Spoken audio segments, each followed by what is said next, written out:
ಪರಿಸರ ಪ್ರೇಮಿ ಪದ್ಮಶ್ರೀ ಪುರಸ್ಕೃತೆ ತುಳಸಿಗೌಡ ವಿಧಿವಶರಾಗಿದ್ದಾರೆ. ವಯೋಸಹಜ ಕಾಯಿಲೆಗಳಿಂದ ಬಳಲ್ತಾ ಇದ್ರು ತುಳಸಿಗೌಡ. ಉತ್ತರ ಕನ್ನಡದ ಹೊನ್ನಾಳಿಯಲ್ಲಿ ತುಳಸಿಗೌಡ ನಿಧನ ಹೊಂದಿದ್ದಾರೆ. ಆಕೆ ತನ್ನ ಮಕ್ಕಳ ರೀತಿಯಲ್ಲಿ ಸಸಿಗಳನ್ನು ನಾಟಿ ಪೋಷಣೆ ಮಾಡಿ ತನ್ನ ಮಕ್ಕಳ ರೀತಿಯಲ್ಲಿ ಬೆಳೆಸ್ತಾರೆ. ಆಕೆ ಕಡು ಬಡತನದಲ್ಲಿದ್ದರೂ ಕೂಡ ಪರಿಸರ ಪ್ರೇಮಕ್ಕೆ ಯಾವತ್ತಿಗೂ ಶ್ರೀಮಂತಿಕೆಯಿಂದ ಇದ್ದಂಥ ತುಳಸಿಗೌಡ ಅವರು ಪದ್ಮಶ್ರೀ ಪುರಸ್ಕೃತೆ. ಆಕೆ ಉತ್ತರ ಕನ್ನಡದ ಅಂಕೋಲ ತಾಲೂಕಿನ ಹೊನ್ನಾಳಿ ಅವರು 30,000ಕ್ಕೂ ಹೆಚ್ಚು ಮರಗಳನ್ನು, ಹೆಚ್ಚು ಸಸಿಗಳನ್ನು ನೆಟ್ಟು ಬೆಳೆಸಿದ್ರು.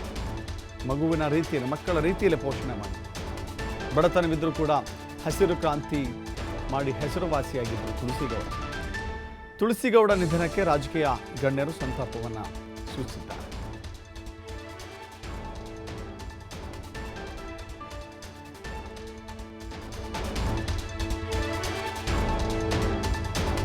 ತಮ್ಮ ಇಳಿ ವಯಸ್ಸಿನಲ್ಲೂ ಕೂಡ ಪರಿಸರ ಕಾಳಜಿಯನ್ನು ಅದಮ್ಯವಾಗಿ ತೋರ್ಪಡಿಕೆ ಮಾಡ್ತಾ ಇದ್ದಂಥ, ಅದಮ್ಯವಾಗಿ ಹೊಂದಿದ್ದಂಥ ತುಳಸಿಗೌಡ ಇವರು ಉತ್ತರ ಕನ್ನಡ ಜಿಲ್ಲೆಯ ಅಂಕೋಲ ತಾಲೂಕಿನ ಹೊನ್ನಾಳಿ ನಿವಾಸಿ. ಇವರು ಪರಿಸರ ಕಾಳಜಿ ಮತ್ತು ಸಾಲು ಸಾಲು ಗಿಡ ನೆಟ್ಟು ಪೋಷಣೆ ಮಾಡಿದರು.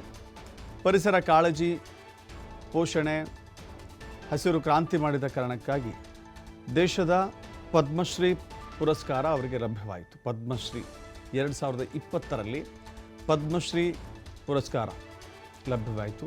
ತುಳಸಿಗೌಡ ನಿಧನಕ್ಕೆ ಅಲ್ಲಿನ ಶಾಸಕ ಸತೀಶ್ ಸೈಲ್, ಉಸ್ತುವಾರಿ ಸಚಿವ ಮಂಕಾಳ ವೈದ್ಯ ಸೇರಿದಂತೆ ಹಲವು ಗಣ್ಯರು ಸಂತಾಪವನ್ನು ಸೂಚಿಸಿದ್ದಾರೆ. ಇತ್ತೀಚೆಗೆ ಪರಿಸರ ರಕ್ಷಣೆ, ಪರಿಸರ ಪ್ರೇಮ ಅನ್ನೋದು ಬೂಟಾಟಿಕೆ ಆಗೋಗಿದೆ. ಕೇವಲ ಸೋಷಿಯಲ್ ಮೀಡಿಯಾಗಳಲ್ಲಿ, ಕೇವಲ ಪೋಸ್ಟ್ಗಳಲ್ಲಿ ತೋರ್ಪಡಿಕೆಗೆ ಆಗೋಗಿದೆ. ಬಟ್ ಇಂಥ ನಿದರ್ಶನ ಇದೆಯಲ್ಲ, ಇದನ್ನು ಯಾರೂ ಕೂಡ ಆಕೆ ಎಲ್ಲೂ ಸೋಷಿಯಲ್ ಮೀಡಿಯಾ ಬಳಸ್ಕೊಳ್ಳಿಲ್ಲ. ನಾನು ಕ್ರಾಂತಿ ಮಾಡ್ತಿದ್ದೀನಿ ಅಂತ ಹೇಳಲಿಲ್ಲ. ಮೌನವಾಗಿ ಹಸಿರು ಕ್ರಾಂತಿಯನ್ನು ಮಾಡಿ ಕೊಡುಗೆ ಕೊಟ್ಟಂಥ ಅಜ್ಜಿ ಇವತ್ತು ವಿಧಿವಶರಾಗಿದ್ದಾರೆ.